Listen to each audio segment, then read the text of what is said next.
pengembangan kompetensi di BPOM itu kan juga bagus, jadi untuk peningkatan diri itu juga baik gitu.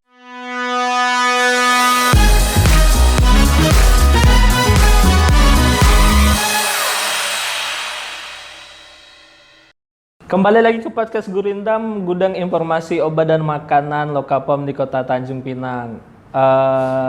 Setelah episode 1 sampai episode 3 kita udah ngebahas yang serius. Nah, untuk episode keempat ini kita mencoba untuk ngebahas sesuatu yang agak lebih santai nih. Nah, di episode keempat ini kita akan mengulik tentang salah satu pegawai Lokapom di Kota Tanjung Pinang. Telah hadir bersama kita Cynthia, CPNS Lokapom di Kota Tanjung Pinang. Yuk tepuk tangan dulu dong. Halo Cynthia. Halo Bang. Gimana kabarnya hari ini? Alhamdulillah baik. Oke. Mungkin Cynthia bisa perkenalkan diri dulu kepada penonton setia kita. Nama dan asalnya dari mana? Halo teman-teman setia podcast Gurindam, perkenalkan nama saya Cynthia, saya dari Klaten, Jawa Tengah. Saya CPNS BPOM tahun 2021. Oh, 2021 ya? Iya.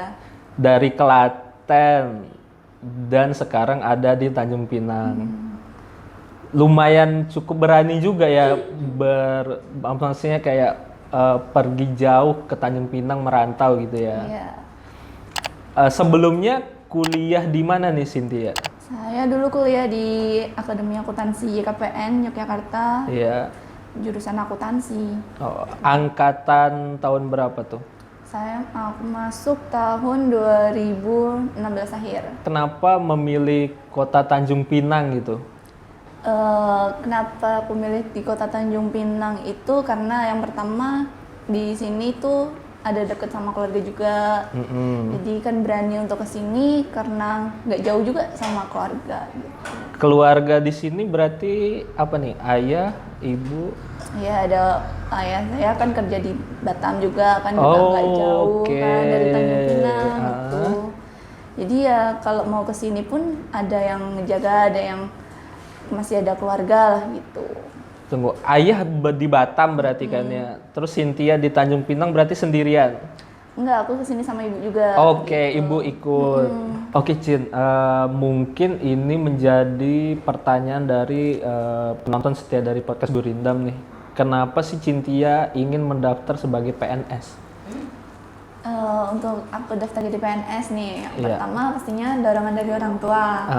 Nah, yang kedua karena aku wanita, aku juga butuh jenjang karir yang pasti, terus untuk stabil ke depannya gitu kan. Terus yang ketiga untuk jadi abdi negara, untuk membuktikan kepada masyarakat bahwa kadang kan ada oknum abdi negara yang melenceng kemana-mana, terus memperburuk citra abdi negara yang lainnya gitu. Jadi hanya untuk membuktikan ke masyarakat kita itu nggak semua abdi negara seperti itu. Oke, memang berarti udah terniat nih atas dorongan dari orang tua, udah diniatkan dari dalam hati ingin menjadi abdi negara. Kan ada banyak instansi nih ketika ingin mendaftarkan sebagai PNS nih. Kenapa memilih di BPOM?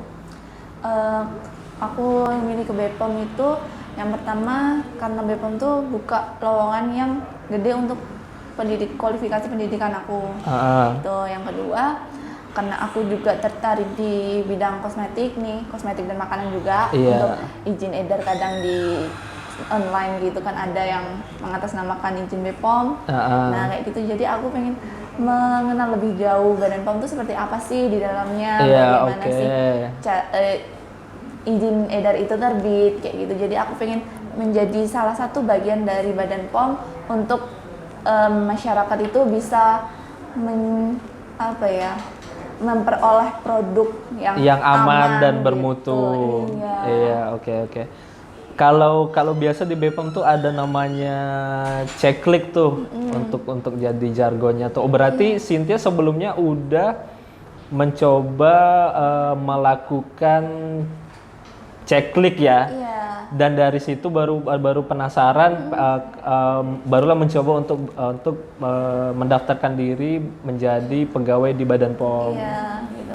Oke Sin, kan berarti kan udah beberapa bulan nih ya bergabung di Badan POM. Iya. Terus gimana nih rasanya setelah bergabung di Badan POM? Setelah bergabung di Badan POM itu yang pertama dapat pengalaman yang baru, kan bisa kenal orang-orang yang baru, terus dari segala wilayah gitu kan, nggak cuma dari satu daerah aja. Terus juga pengembangan kompetensi di BPOM itu kan juga bagus, jadi untuk peningkatan diri itu juga baik kayak gitu. Jadi merasa tertantang aja untuk menjadi pribadi di Badan POM itu yang lebih baik gitu kan, berdasarkan kompetensinya seperti itu. Jadi ya harus selalu ingin berkembang, rasa ingin berkembang di BPOM itu sangat besar gitu. Jadi kan memancing diri sendiri untuk bisa berkembang ke depan. Oke Sin, kan aku rasa banyak nih selentingan-selentingan dari luar nih, ada isu tentang kalau misalkan PNS itu kerjanya hanya tidur doang, kerjanya hanya main game kalau di kantor nih. Nah menurut Cynthia menanggapi hal itu seperti apa nih? Jujur nih, kalau sebelum aku daftar jadi ASN, aku juga sering dengar kayak isu-isu kayak gitu. Nah aku pikir pada saat itu memang benar gitu kan, katanya PNS itu cuma absen pagi pulang sore, di kerjaan nggak ngapa-ngapain. Aku pikir memang kayak gitu. Nah setelah aku masuk jadi ASN, ternyata isu tersebut itu nggak benar sama sekali gitu loh, karena jadi ASN apalagi di era yang sekarang, era teknologi yang makin berkembang, kita juga harus didampingi sama sumber daya manusia yang benar-benar berkembang gitu, peningkatan kompetensinya ada, terus juga kita harus berinovasi setiap hari, setiap saat itu harus ada ide-ide yang muncul untuk mengembangkan tempat kita bekerja gitu. Nah, apalagi kan saya juga di Lokapom Tanjung Pinang juga merasakan nih dari teman-teman satu kantor itu gimana berinovasinya, bagaimana bekerjanya kayak gitu. Jadi kerasa banget ternyata ASN itu sama yang isu di luaran sana itu nggak benar gitu. Oke, nah untuk penonton setia podcast Gurindam, ternyata tuh isu itu tidak benar ya. Gitu. Ternyata PNS itu juga bekerja juga dengan sepenuh hati, juga berinovasi untuk mengembangkan kantornya. Oke Sin, aku penasaran nih, mungkin penonton setia Gurindam juga penasaran nih, kesan Cynthia setelah bergabung di Badan POM ini seperti apa nih?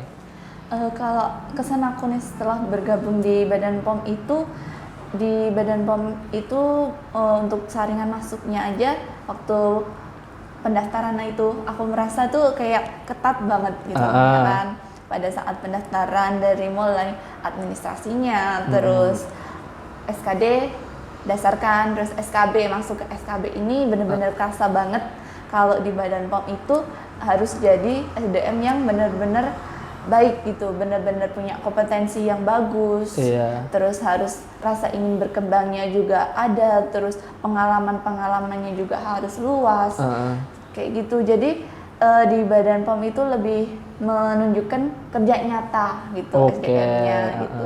Jadi mulai kerasa waktu pendaftaran itu udah mulai kerasa, terus alhamdulillahnya kan menjadi salah satu pegawai Badan POM nih.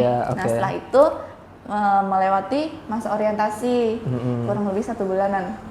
Dari orientasi itu juga aku merasa nggak cuman kita orientasi cuman sekedar penyampaian materi, setelah itu udah jam pulang, udah gitu aja. Tapi ternyata setelah ada jam materi, kita masih dikasihkan tugas untuk pengembangan diri, baik secara nanti dikerjakan di kumpul malam hari atau dijawab secara langsung gitu. Nah, via diskusinya pun juga ada individu sama kelompok. Nah, itu yang bikin, kalau yang kelompok itu yang bikin kayak bisa ada temennya untuk nyelesain tugas nih, ada untuk berbagi, sharing-sharing gitu satu sama lain, jadi bisa kenal satu sama lain. Tujuan dari Badan POM itu pun biar bisa kita para CPNS itu mengenal satu sama lain, karena kan dikatakan pada orientasi itu kita satu sama lain misal dari UPT mana ke mana, itu kan saling membutuhkan. Oke. Tuh, jadi ya mulai ingin berkembang, maksudnya kita nggak bisa jadi orang yang introvert di Badan POM itu. Oke Sin, kita udah sampai ke akhir dari podcast Gurindam. Mungkin ada nih yang pengen Cynthia sampai nih ke penonton setia podcast Gurindam di rumah. Untuk teman-teman yang ada dimanapun gitu, jangan patah semangat untuk yang mencoba CPNS tahun ini. Tetap belajar, tetap jangan lupa juga berdoa pastinya, gitu kan. Terus untuk teman-teman seperjuangan CPNS Badan POM tahun 2021, jangan lupa tetap semangat. Kita juga satu tujuan untuk membangun Badan POM lebih maju. Iya, untuk membangun Badan POM lebih maju. Yo, luar biasa. Oke, terima kasih kepada Cynthia sudah menyempatkan diri untuk menjadi narasumber dari podcast Gurindam episode keempat. Makasih juga sudah mengundang saya. Iya, sama-sama. Nah, untuk penonton setiap podcast Gurindam di rumah, jangan lupa untuk follow media sosial kita, ada Instagram, Twitter, Facebook, dan email. Jika ada pertanyaan yang ingin disampaikan bisa DM ke kita, atau juga dapat datang langsung ke kantor Lokapom di Kota Tanjung Pinang, Jalan DI Panjaitan, kilometer 7, Tanjung Pinang. Dan jangan lupa juga untuk share, like and comment YouTube kita. Jangan lupa juga untuk subscribe. Dan sekian dari podcast Gurindam episode keempat. Sampai jumpa.